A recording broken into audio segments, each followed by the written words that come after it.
happy Father's Day to all fathers in the house. Selamat Hari Ayah buat bapak-bapak yang luar biasa.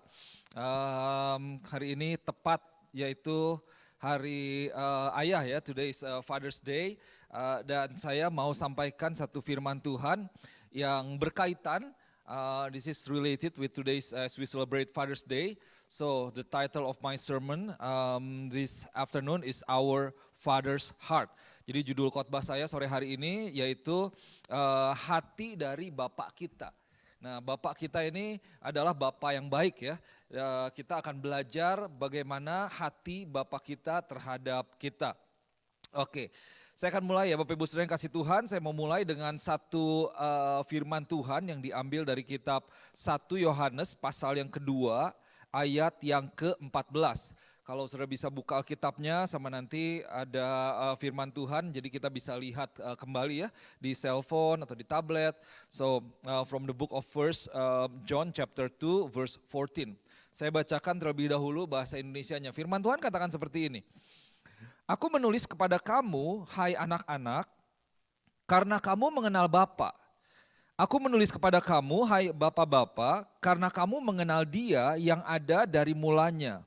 Aku menulis kepada kamu, hai orang-orang muda, karena kamu kuat dalam firman Allah, dan firman Allah diam di dalam kamu, dan kamu telah mengalahkan yang jahat. Dan di sini katakan demikian, yang New International Version, I write to you, dear children, because you know the Father. And then I write to you, fathers, because you know Him who is from the beginning. And I write to you, young men, because you are strong, and the word of God lives in you, and you have overcome the evil one. Nah saudara, kalau kita lihat firman ini, kita lihat sebenarnya ada tiga tingkatan ya, tiga tahap pertumbuhan dari setiap orang percaya. 3 stages of every Christian with their needs. Jadi 3 kebutuhan dari setiap orang Kristen dengan kebutuhannya masing-masing. 3 tingkat. Yang pertama dibilang begini, di sini ada anak-anak, kemudian ada orang muda, kemudian ada yang namanya bapak ya. Ada children, that includes infant, baby, and then also young men, and then fathers. Jadi 3 tingkatan yang utama nih secara garis besar. Nah kebutuhan seorang ayah itu mereka sudah ada di posisi di mana di sini dikatakan sudah mengenal Tuhan. Jadi setiap orang dewasa itu perlu mengenal Tuhan terus dan terus dan terus. They know the fathers from the beginning. And then the needs of a young man because you are strong. So they need to be strong. Mereka harus kuat sebagai anak muda. Bahwa anak muda itu kan mereka mulai mengalami yang namanya tantangan. Mereka mulai belajar dengan yang namanya tanggung jawab. Mereka harus mengambil tanggung jawab, mengatur diri sendiri. So they need to be able to be responsible as a young man. So that's why the Bible mentioned that young men, you are very strong. You need to be strong as a young man. So that's the needs of a young man. They need to be strong, especially with all of the challenges that they are facing right now. Dan kemudian yang dari awal yaitu children. Sekali lagi di sini katakan children because you know the Father. Aku menulis kepada kamu hai anak-anak karena kamu mengenal Bapa. Nah sebagai anak kebutuhan kita ini yang awal kita harus mengenal Bapa di surga.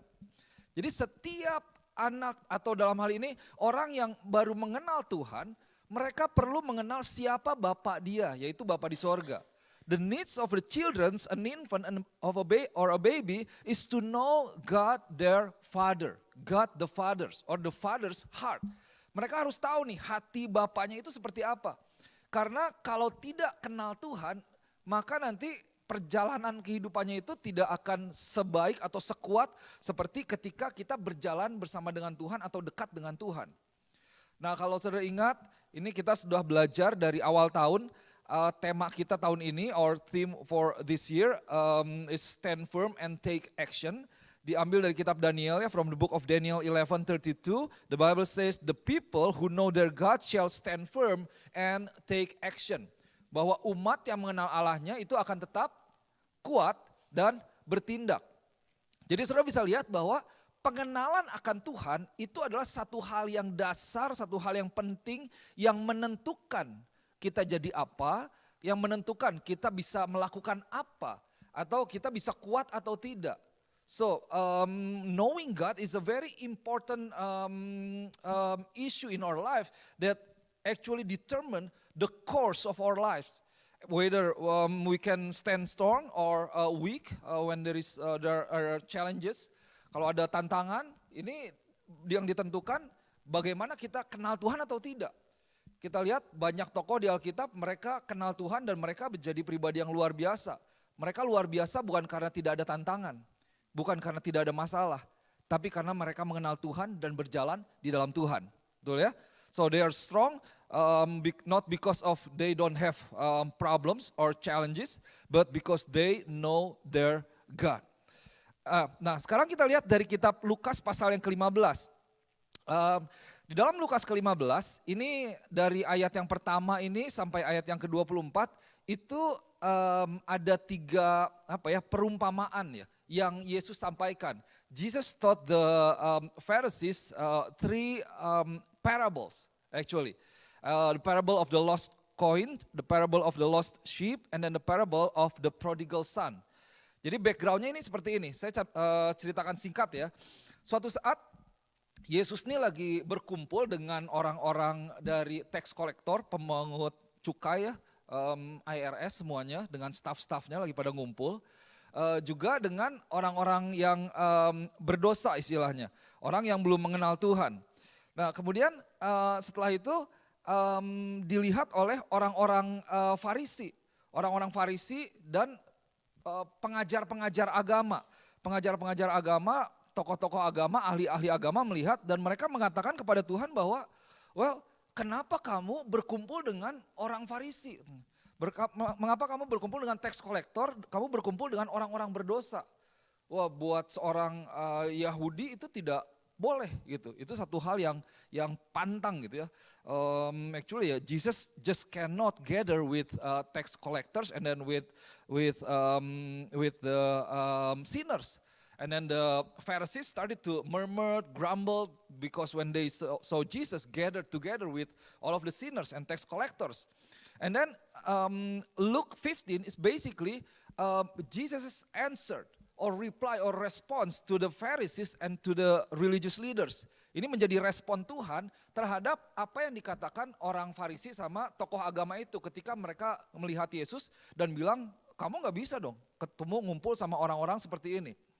Nah, secara umum, in summary, ini tiga perumpamaan ini adalah perumpamaan yang menunjukkan sebenarnya bahwa Tuhan itu mengasihi kita sebenarnya. These 3 parables actually teaches us about God's great, unending, and unconditional love for the lost and for those who are far from Him, and even to those who left Him. And also his deep desire to have a real relationship with them again. Ini menjadi satu perkataan Tuhan yang sebenarnya Tuhan mau menunjukkan nih bahwa siapapun kamu, aku ini mengasihi engkau dan aku mau memiliki hubungan kembali dengan engkau. Luar biasa ya, Yesus ini meskipun diserang, tapi dia tetap mengasihi. Dan pesannya itu pesan untuk mereka bisa pada akhirnya kembali kepada Tuhan. Itu yang Yesus ajarkan. Nah, singkat cerita saya mau sampaikan dari Lukas 15, saudara bisa lihat dari kitab Lukas pasal yang ke-15 ayat yang ke-11 sampai ayat yang ke-24. Ini yang jadi topik khotbah saya pada sore hari ini, yaitu tentang perumpamaan tentang anak yang hilang, the prodigal son. Nah jadi saudara, kalau saudara baca, itu diceritakan bahwa ini adalah seorang anak yang meminta warisan kepada bapaknya. Kemudian, karena itu ya seorang bapak itu kan berusaha semaksimal mungkin untuk meninggalkan warisan ya buat anak-anaknya. So this is the story about a younger son that asked his father for his portion of his inheritance. And I believe that a good father, he will prepare everything and try to do his best to do that thing, to leave an inheritance for his children. Untuk anak-anak seperti itu ya. Tapi ini kan secara budaya atau secara kebiasaan pun ini satu hal yang jarang dan seharusnya tidak dilakukan. Dan sangat kurang ajar sebenarnya. This is a very disrespectful actually to ask for the inheritance while your father is still alive. Saya bayangkan kalau anak saya misalnya seperti itu minta gitu ya, terus tiba-tiba ya dia ngomong boleh nggak? Bukan boleh nggak, dia minta saya dikasih duluan deh bagian saya. Wah saya mungkin bilang, ya sebenarnya udah disiapin sih gitu. Tapi kayaknya karena kamu ngomongnya sekarang, saya jadi mikir 2 kali nih, kayaknya nggak jadi deh. Gitu. Maksudnya kurang ajar sekali kan, ini kayak nuntut orang tuanya untuk mati gitu dan minta warisan gitu. Nah, seperti itu. Tapi ya kita lihat ini ayahnya ini luar biasa. Ayahnya pada akhirnya dia memberikan warisan itu. But it's a good father and then finally the dad gave what the son asked. And then after a few days the young man, the younger children, this younger bro ini dia pack everything and bring his everything and then leave the house. I can imagine as you see before we were hiking and then with a backpack maybe, but at that time I believe it was full of money because there's no Venmo, there's no PayPal gitu ya. Jadi anaknya pergi dan dia pergi meninggalkan rumah dan membawa semuanya. Membawa semuanya itu apa? Saya percaya itu cash semua gitu. Karena ini kan orang kaya nih. Orang kaya dia minta setengahnya warisannya, kemudian dibawa semuanya. Berarti kan itu zaman dulu belum ada cek, belum ada yang lain-lain ya. Semuanya kalau barter nggak mungkin, masa bawa, ya mungkin juga bawa emas-emas, mungkin gelangnya, apa semua dibawa, cincin. Tapi akhirnya dia pergi dan dia bawa semuanya. Yang dia mau apa? What's actually the desire of this young man? Well, he wanted to have a full control of his life. To live his own way and to get out of and to be free from the rules of the house and the rules of his father's house. His father basically. So he went far away in a distance, the Bible mentioned, from his home. Jadi anak ini pergi ke negara yang jauh, dibilang seperti itu. Dia pergi ke tempat yang jauh. Kenapa? Karena dia ini nggak mau hidup dari orang tuanya. Dia mau bebas, dia mau keluar dari peraturan yang ada, dia mau hidup gimana dia deh. Semau saya, kalau di rumah kan banyak peraturan, istilahnya seperti itu, saya nggak bisa ini, nggak bisa ini. Nah itu yang menjadi keinginan anak ini. Dan kemudian ya selanjutnya kita bisa lihat next chapter is life is a party. Maybe clubbing, drinking gitu ya, kalau ada club juga waktu itu. Mungkin minum-minum semuanya, jadi pesta, ini anak pesta sampai pada satu titik dia kehabisan semua uangnya. Saudara bayangkan nggak?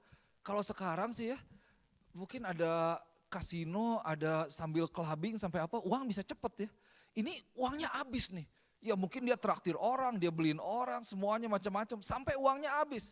So at one point he ran out of money and fell to the lowest point of his life. No money, dirty maybe, and then hungry to the point the Bible says that he was starving to death. Sampai satu titik dia bilang bahwa ini di Alkitab dikatakan dia nih udah kayak kelaparan udah mau mati. Saudara bayangkan orang yang kaya, yang punya, yang bawa uang banyak, dia habiskan tapi habis semuanya, sampai makan aja gak punya, gak bisa, sampai udah mau mati. Berarti itu jauh sekali tuh dari kondisinya. Dia udah jalan jauh sekali, jatuh begitu dalam. Sampai anak ini untuk makan dia ketemu, dia minta. Dia dari cerita Alkitab ditulis, dia nih memohon kepada seorang petani, ada petani yang dia ketemu gitu ya, a farmer. Dia memohon untuk diberikan pekerjaan. So because he was so hungry, starving to death, this young man, he begged a farmer to give him a job. And then the farmer gave him a job, which is to feed his pigs. Dikasih kerjaan untuk memberikan makan babi gitu, ngangon babi gitu ya. Nah babi ini adalah binatang yang tidak bersih pada waktu itu. Itu unclean animal dibilang. Jadi nggak ada orang yang biasanya mau berhubungan dengan babi atau pekerjaan yang paling hina istilahnya. Yang apalagi buat suku tertentu itu nggak boleh sebenarnya berhubungan dengan babi. Itu yang dialami oleh si anak ini. Nah, so he work and then as a what you can say to feed the pig, and then but you know this became a slave. Anak ini menjadi seorang apa ya, hamba gitu. Kenapa saya katakan hamba? Karena anak ini dia mau makan tapi tidak ada orang yang memberikan makan kepada dia. he was like a slave because no one would give him anything to eat.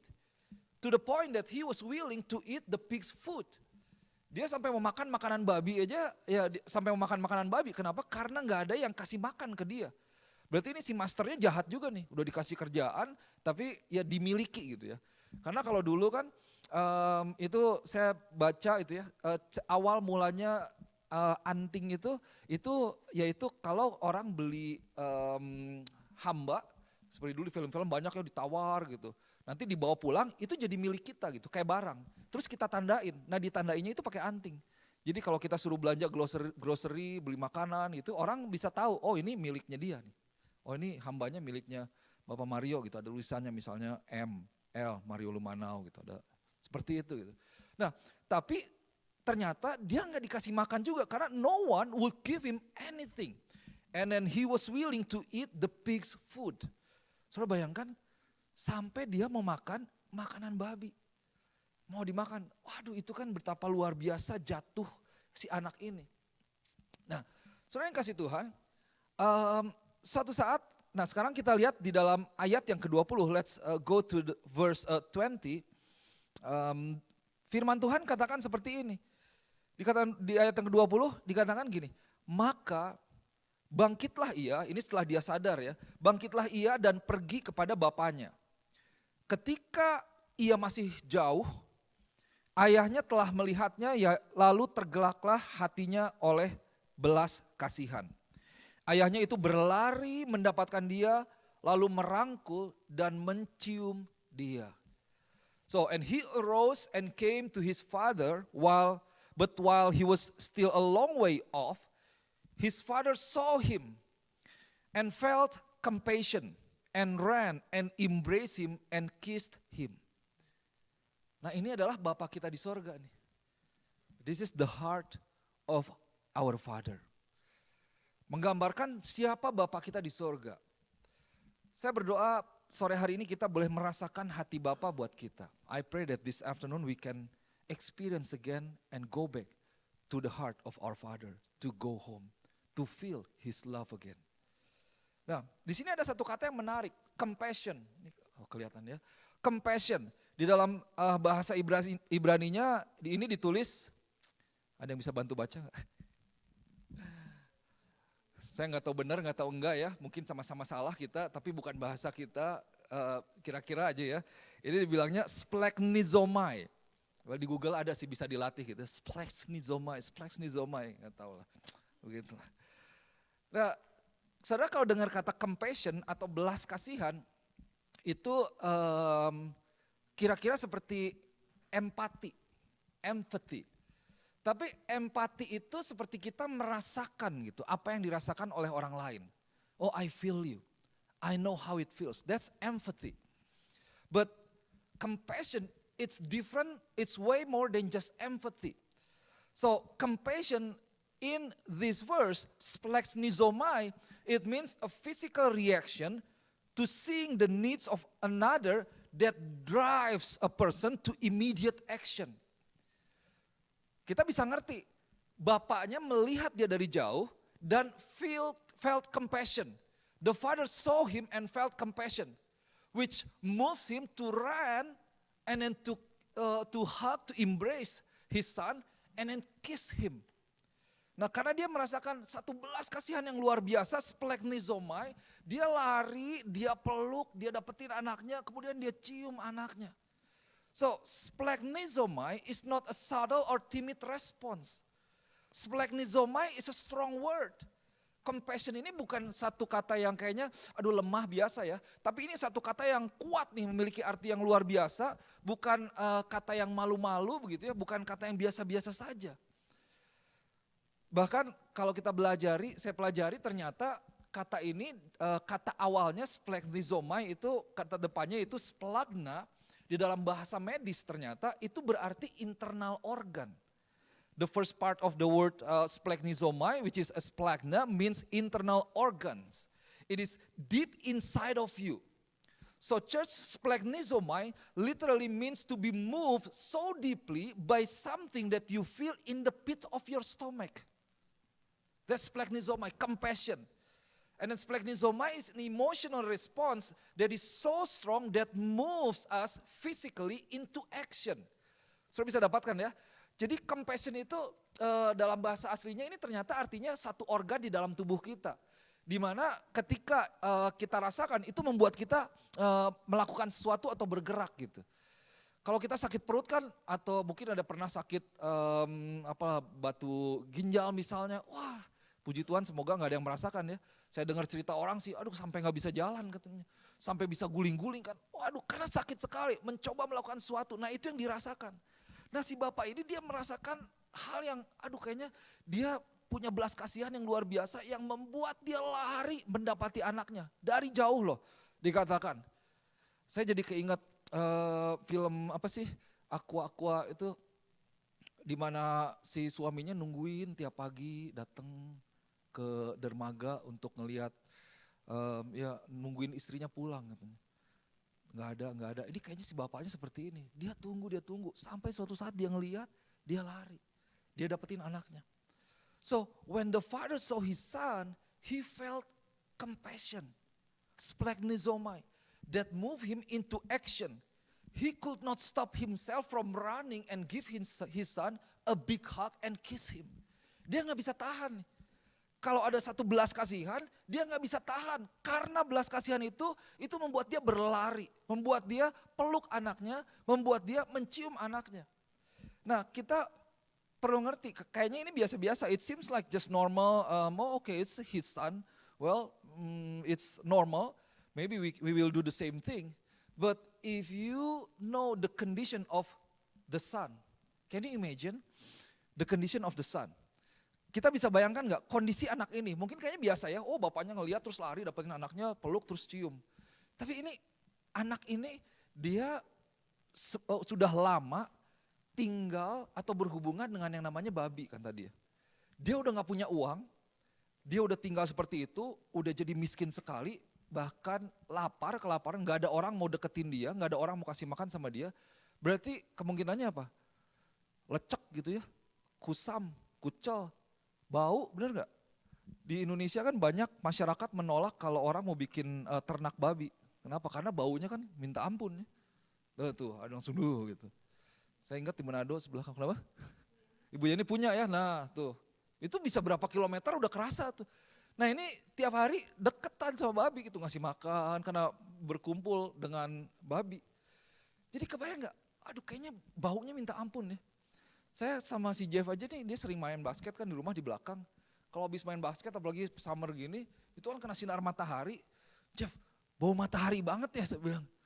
Nggak enak, mandi dulu, dia suka sengaja gitu mau peluk-peluk saya, terus akhirnya kita berantem-beranteman gitu ya, rame lah. Tapi mandi dulu. Mamanya juga gitu, Jeff kamu bau banget gitu. Kan gitu ya, ini belum ketemu babi loh. Tapi baunya kan udah gitu ya, coba keringetan itu biasa. Aduh ini kebayang gak? Nah saudara bisa lihat, jadi bapaknya ini dia gak peduli. Gak peduli anaknya bau, gak peduli anaknya kucel, gak peduli anaknya kumuh mungkin. Dan itu ekstrim, saya percaya ekstrim. Dia lari, dia peluk, dan dia cium anaknya. Splagchnizomai. Kenapa? Karena compassion. Because of compassion.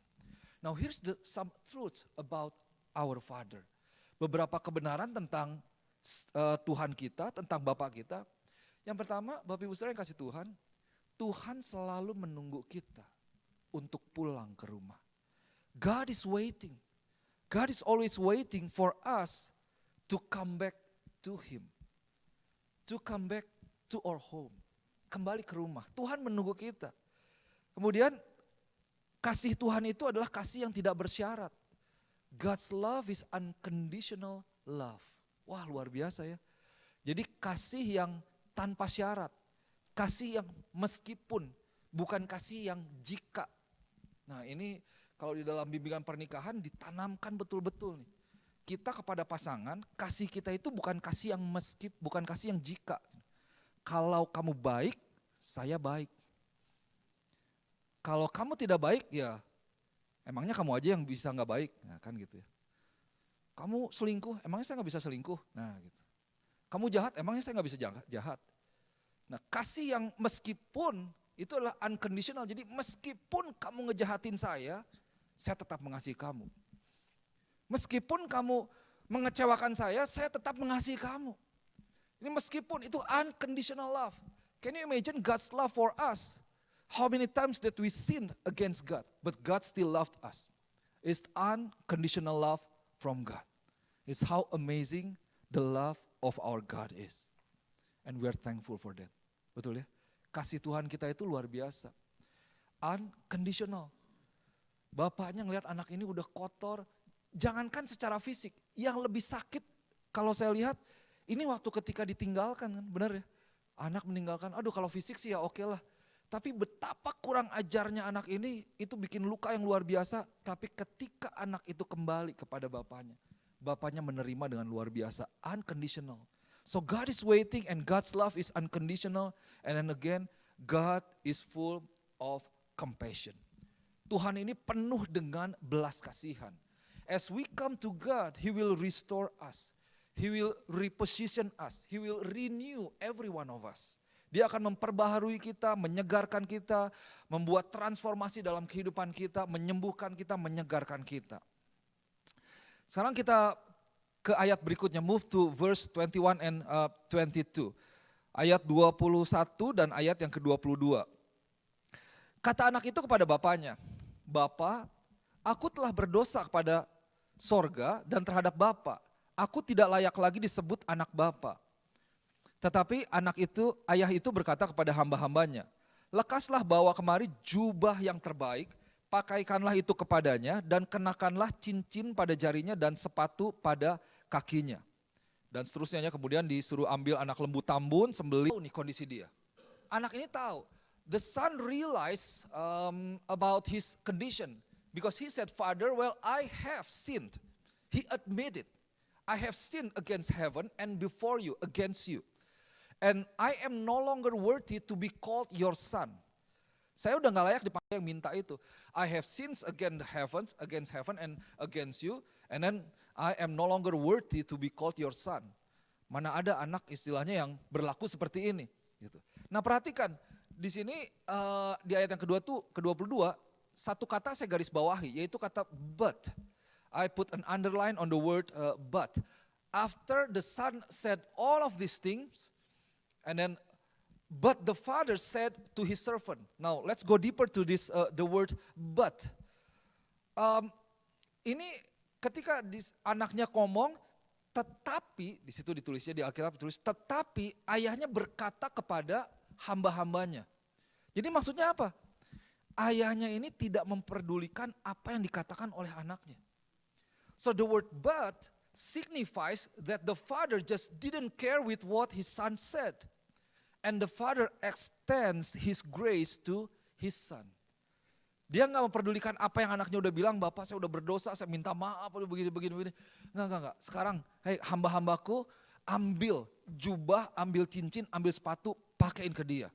So, serve my servants, get a robe, the best robe, and then the ring, and then the shoes or sandals, and put it on him. So, instead of, okay, and then discussion, but right away at that moment, the father just asked his servants to take all of those things, and then to put on his son. Wah ini luar biasa nih, luar biasa saudara. Nah, apa yang ditaruh bapaknya, ini signifikansi ya, some significant things about these three things. Ada the first one robe, and then ring, and then sandals. Robe is designated to a son. So the father asked his servants to get a robe designated for a son, not a robe for a slave. Dia minta jubah yang terbaik, pakaikan kepada anakku. And then ini saudara lihat bahwa di Alkitab tadi saya kasih masukan luar biasa. Di Alkitab itu ada doktrin pencucian gitu, pemurnian. There's a doctrine of washing in the Bible. And then there is also a doctrine of covering. Jadi ada doktrin yang dicuci, kita dibasuh, dibersihkan. Tapi ada juga doktrin covering, perlindungan, otoritas. Nah yang diberikan kepada anaknya ini yaitu jubah. Kita ini di cover. Sehingga orang mungkin dulu melihat, oh ini anak yang begini. Tapi ketika dikasih jubah itu, dia menjadi orang yang baru. Orang melihat dia menjadi manusia yang baik, yang rapih. Dan itu juga merupakan sebuah perlindungan, kasih yang dari Bapa. Nah, Bapa kita memberikan jubah itu kepada kita.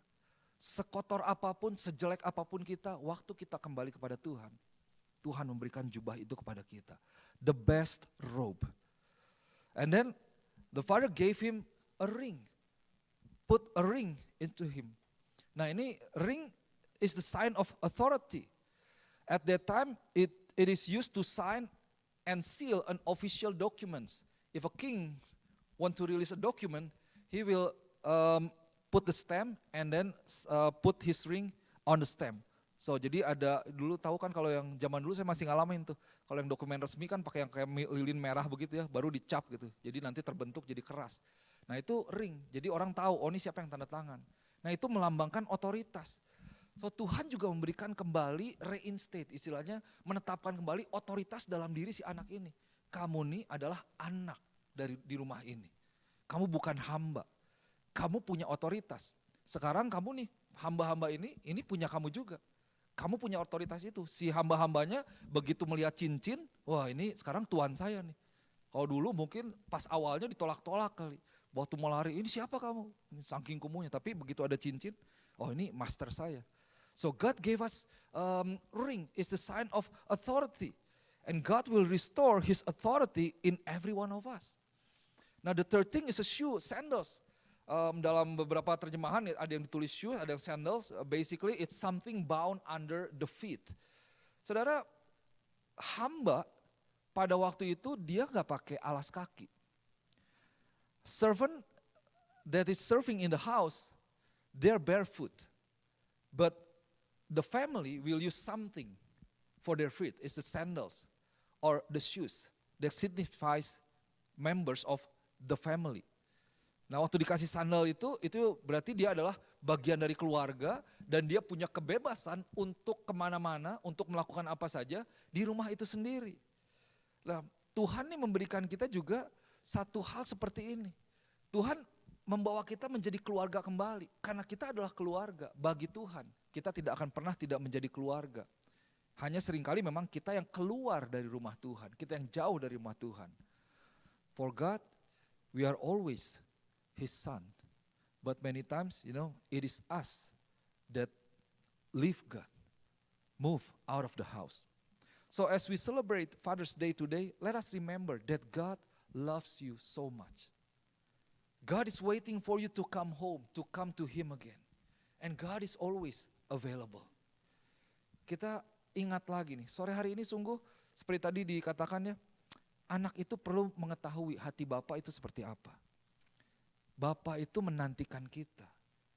Dia mengasihi kita luar biasa.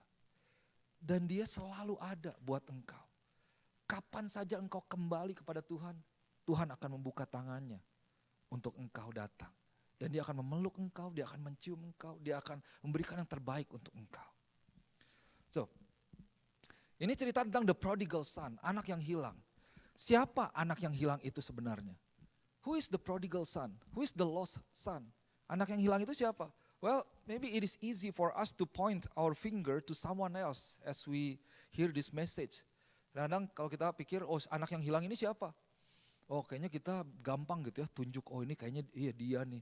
Udah lama gak kesini, udah gak datang, oh udah berdosa, oh hidupnya udah begini. Kita gampang kayaknya tunjuk, oh ini nih, anak yang hilang nih emang. Gak tahu kemana sekarang. Tapi saudara yang kasih Tuhan, menurut saya prodigal son itu adalah setiap kita di tempat ini. I think we are the prodigal son.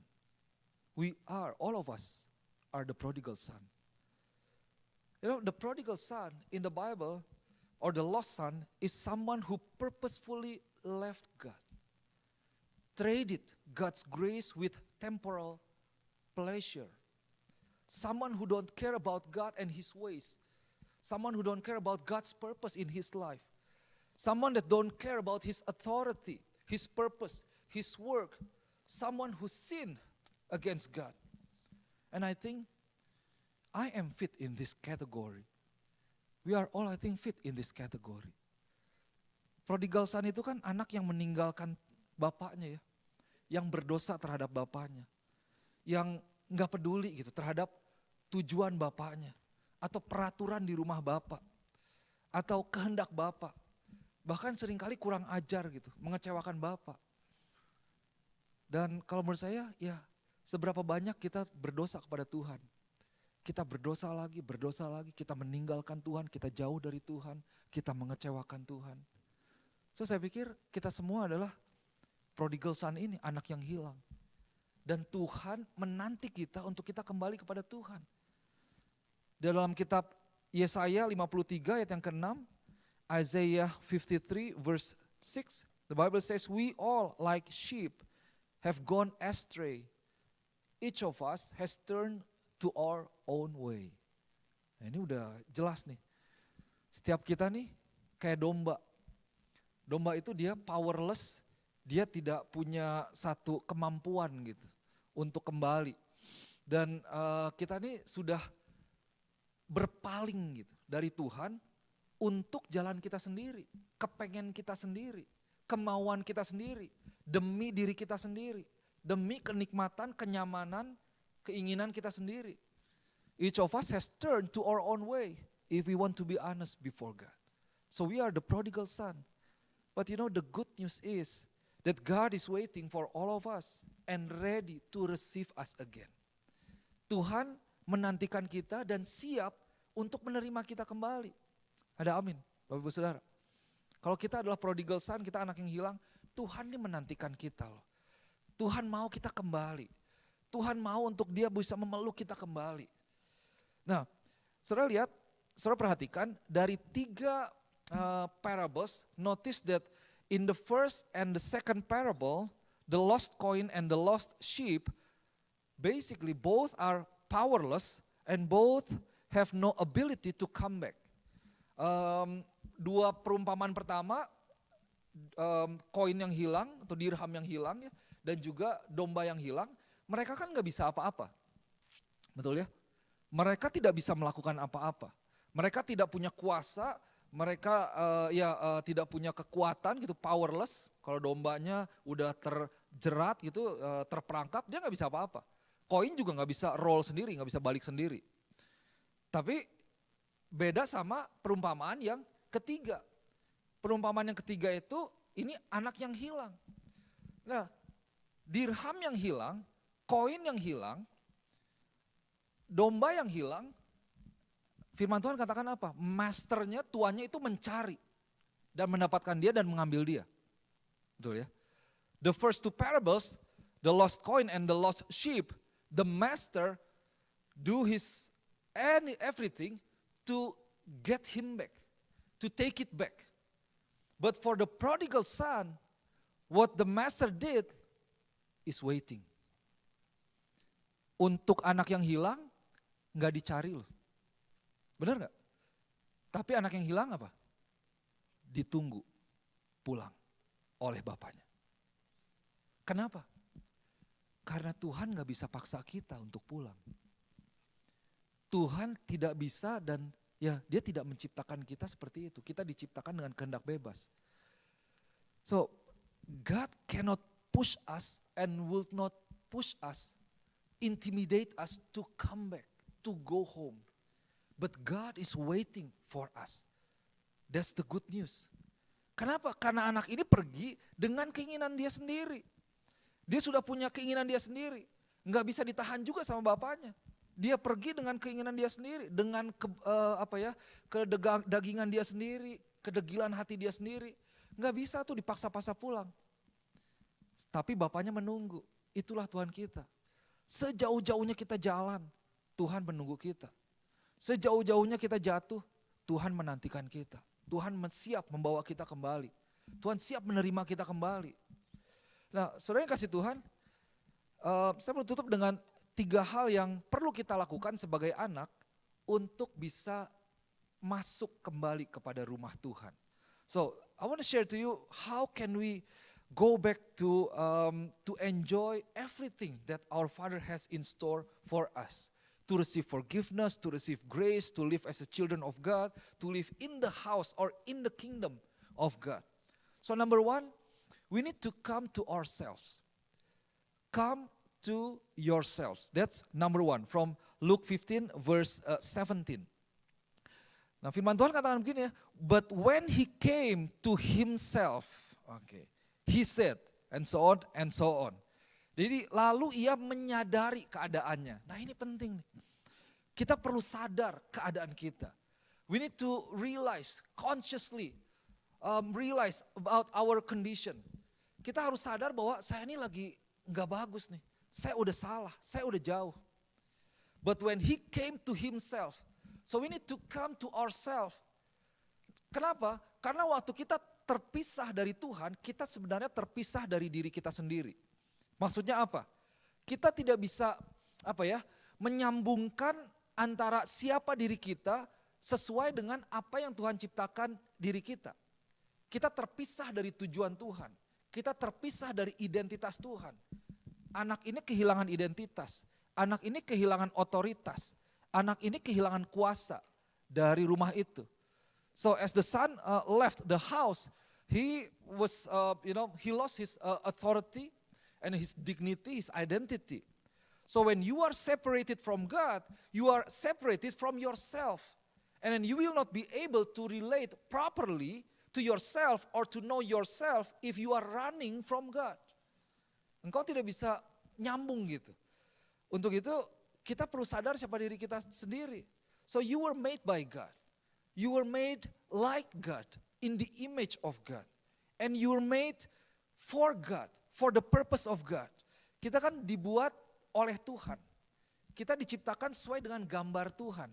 Dan kita diciptakan untuk tujuan Tuhan. Kalau kita putus hubungan dengan Tuhan, berarti kita putus hubungan dengan tujuan Tuhan dalam diri kita.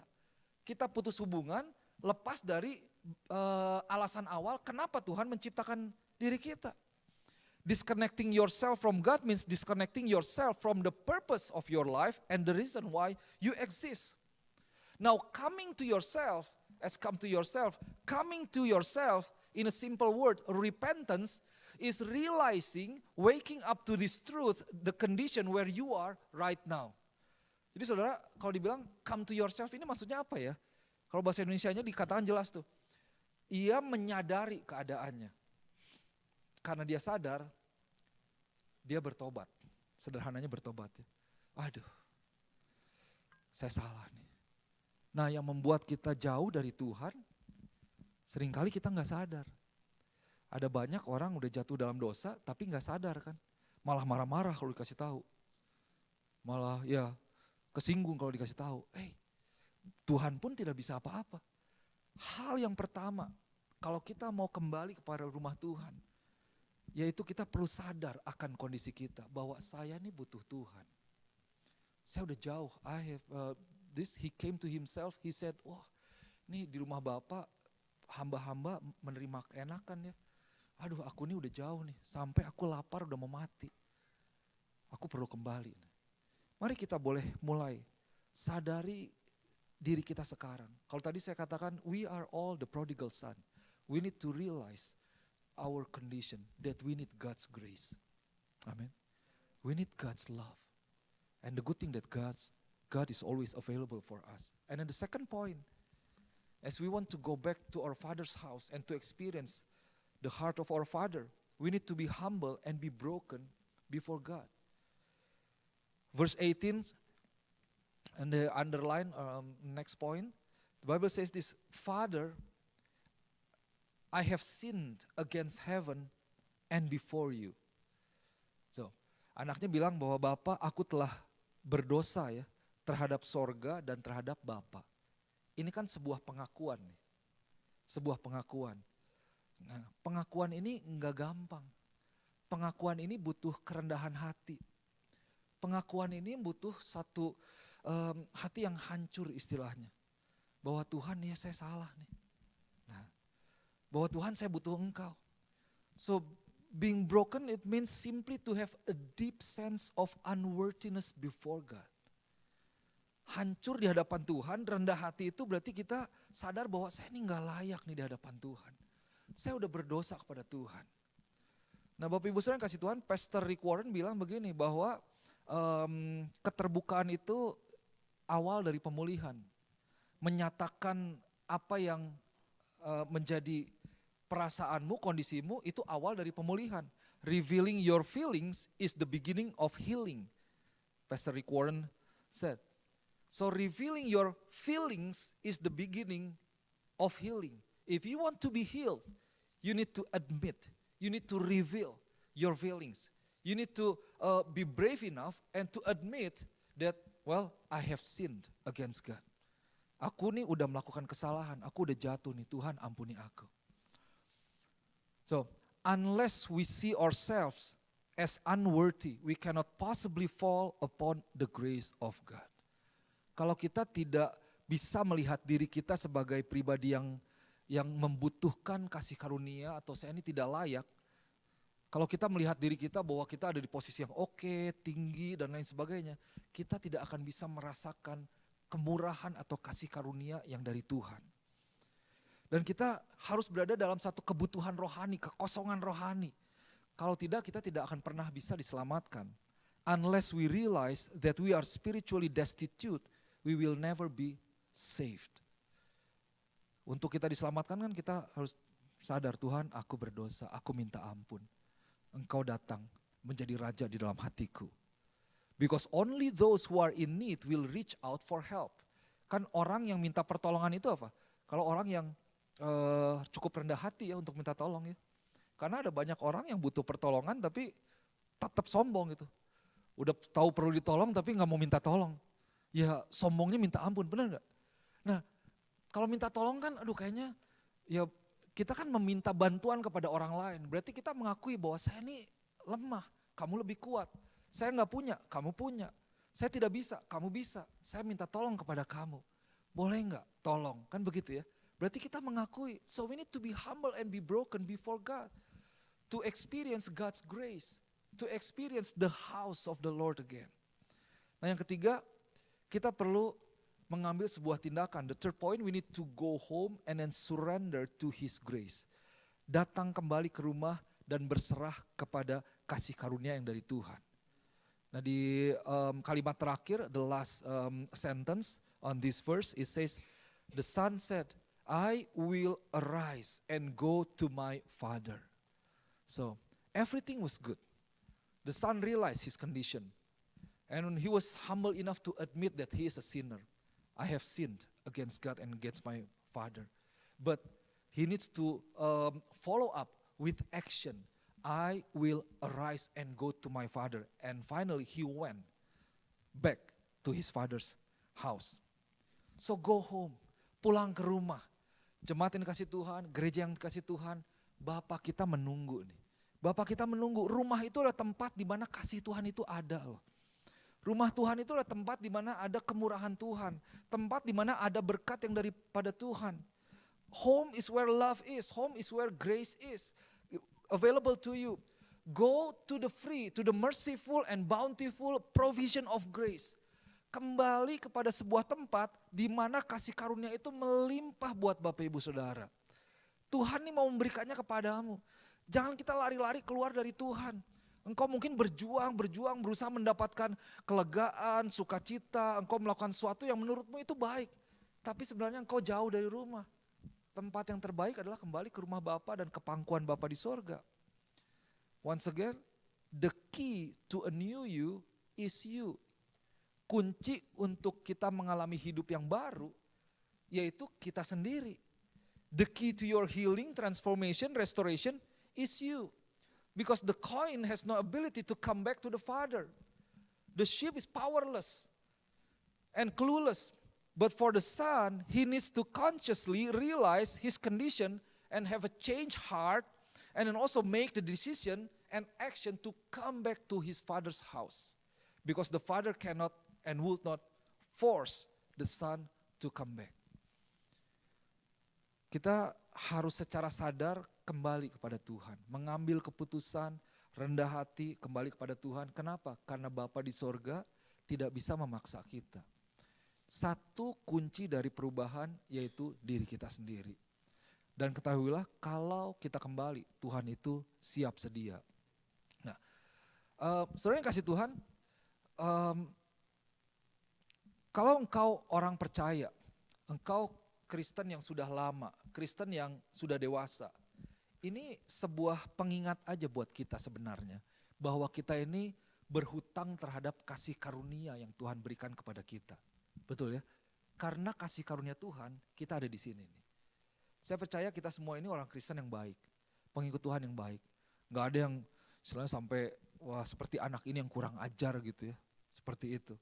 Tapi biar kita boleh ingat selalu bahwa karena kasih karunia Tuhan, kita ada di sini. Saya sebagai gembala, saya tahu firman Tuhan kalau boleh dikatakan. Saya bisa belajar firman Tuhan, saya bisa gali firman Tuhan. Tapi setiap kali saya mendekat kepada Tuhan, sikap hati saya itu harus, Tuhan ini semua karena Tuhan. Tanpa Tuhan saya gak bisa apa-apa. Tanpa urapan Tuhan, tanpa kasih Tuhan, tanpa kekuatan dari Tuhan, saya gak bisa apa-apa. Siapa saya bisa menjadi gembala di tempat ini Tuhan. Aku butuh Engkau. Aku perlu Engkau Tuhan. Aku haus Tuhan, aku mau diisi kembali, aku mau dibasahi kembali. Itu attitude yang kita perlukan. So, if you are a believer, this is a humbling of who we are and how much we owe to His grace.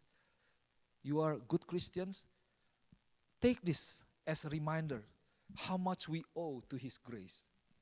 And then if you are conscious of your own wrongdoings, your guilt, your sinful life, but are still unrepentant, this is a reminder for all of you, the wages of sin and where sin can take you. It is also a reminder to the need to repent and the goodness of God that is available to you. Kalau mungkin ada di tempat ini yang merasa bahwa oh ya saya tahu Tuhan, saya jauh dari Tuhan, saya berdosa kepada Tuhan, tapi masih tetap tidak mau bertobat, tidak mau kembali ke rumah Tuhan. Firman ini mengingatkan kita akan kuasa dosa dan sejauh mana dosa bisa membawa kita begitu jauh dari Tuhan, pada akhirnya membawa kita mengalami seperti yang anak ini alami. Begitu jauh, begitu lapar, begitu jelek karena kuasa dari dosa. Dan kemudian mengingatkan kita untuk kita boleh selalu kembali kepada Tuhan. Selalu ada kesempatan untuk bertobat kepada Tuhan. Kenapa? Karena Tuhan menantikan kita. Nah yang ketiga, if you know that you are a sinner and coming to repentance, it is a reminder that our Father's grace and goodness will always be available to you. Never run dry. His grace and goodness are inexhaustible. Kalau kita tahu kita orang berdosa, oh ya Tuhan. Dan ini yang perlu kita miliki selalu. Dan kita datang kepada Tuhan, ya Tuhan saya berdosa, saya mau bertobat Tuhan. Saya mau kembali kepada Tuhan selalu. Ampuni, aduh tadi pagi Tuhan marah lagi. Aduh tadi ya nipu lagi misalnya, bohong lagi Tuhan. Aduh tadi ngecewain lagi Tuhan, ngebentak lagi. Hal yang kecil mungkin. Tapi Tuhan saya tahu dan saya mau bertobat. Dan ini firman ini buat setiap kita mengingatkan bahwa kebaikan Tuhan, kemurahan Tuhan, kasih karunia Tuhan itu selalu tersedia buat kita, tidak akan pernah habis. Dan kasih Tuhan itu tidak bisa dipadamkan. Kemurahan Tuhan itu mengalir terus. Seperti air yang baru. So firman ini buat setiap kita. Doa saya sore hari ini Bapak Ibu Saudara yang kasih Tuhan, saat saudara mendengar firman ini, biar firman ini boleh melayani diri kita masing-masing. Roh Kudus bekerja dan kemudian membawa kita untuk boleh memberikan diri kita kepada Tuhan. Kembali ke rumah Tuhan, kembali ke hadirat Tuhan, dan tinggal di rumah Tuhan. Merasakan kasih Tuhan dan mengalami setiap berkat yang Tuhan sudah sediakan buat setiap kita. So regardless of who you are, my prayer this afternoon, as you hear this message, the word will minister unto you. Let the Holy Spirit minister you. And give yourself to come to God, to come to His grace, to come home, to come to His presence and stay in Him, to feel and experience again the love of our Father. So, as we celebrate Father's Day, let's remember that we have our Father.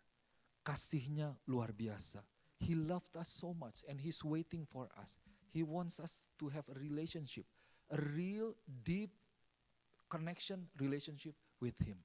Tuhan ini menantikan kita untuk kita boleh mengalami hubungan yang dekat, yang intim dengan Bapa kita. Mari kita berdoa. Let's pray. Bapa, kami mengucap syukur Tuhan buat firman Tuhan ini. Hamba-Mu berdoa firman Tuhan boleh dialami, boleh memberikan transformasi, mengubahkan kami Tuhan. Roh Kudus boleh bekerja sehingga setiap kami di tempat ini, setiap saat kami boleh selalu berada, memutuskan untuk berada di rumah Tuhan, tidak keluar dari rumah Tuhan. Dan kami boleh selalu berhubungan dengan Tuhan dan menikmati rumah, otoritas, berkat, perlindungan, kuasa yang dari Tuhan. Biar kami juga boleh sadar Tuhan bahwa ketika kami jauh dari Tuhan, keluar dari rumah Tuhan, kami tidak ada perlindungan, kami tidak memiliki penjagaan, dan iblis akan bisa melakukan apa saja yang bisa membawa kami jauh sampai begitu titik terendah seperti apa yang dialami anak ini Tuhan. Tempat yang terbaik adalah rumah, kami mau selalu berada di sana Tuhan. Father, I pray that the Holy Spirit will work in every one of us so we can continue to make our decision, to continue to pursue our relationship with you and to stay in the house of God, in the kingdom of God. As we hear the message, we don't want to go out of your house, oh God, where there is no protection, there is no authority, and we don't want to expose ourselves to sin, and then sin can take us to the lowest point, where we will be far away from the love of God. Father, I pray that the church will continue to pursue the relationship with you, to grow in you, to know you more and more, and to be strong in you, God, to have a deep connection, to know who we are in you, and to know who our God is, that God that is Emmanuel, God is with us, and that God that enable us and equip us to do the work of God.